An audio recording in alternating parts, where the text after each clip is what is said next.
Συμβολή ιστολογίων στη δημοσιογραφία. Γεια σου, Μέρη. Ας μιλήσουμε για τη συμβολή του blog στη σύγχρονη ενημέρωση. Τι εννοείς, πώς μπορώ να αξιοποιήσω εγώ ένα blog για ειδησιογραφικούς σκοπούς? Δεν έχεις ακούσει πως οι συνάδελφοί μας ήδη χρησιμοποιούν blog για να στηρίξουν τη δουλειά τους?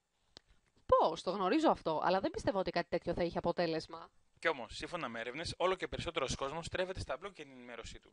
Ναι, και αυτό γιατί ένα blog ενημέρωσης είναι διαθέσιμο όλες τις ώρες. Αλλά δεν είναι μόνο αυτό.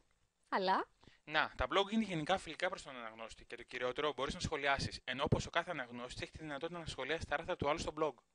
αυτό είναι σπουδαίο, γιατί κάνει τον μέσο αναγνώστη να αισθάνεται ότι έχει φωνή και άποψη. Ακριβώς, ο καθένας μπορεί να συμβάλλει στην ενημέρωση, ακόμα και πιο απλός αναγνώστης.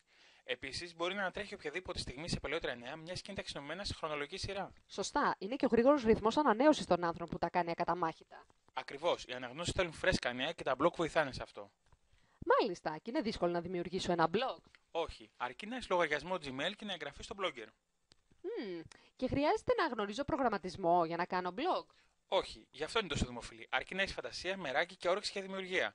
Τις υπόλοιπες λεπτομέρειες θα τις δεις στη συνέχεια του σεμιναρίου. Τέλεια, ανυπομονώ να δημιουργήσω το δικό μου blog. Χάρηκα που τα είπαμε. Παρομοίως.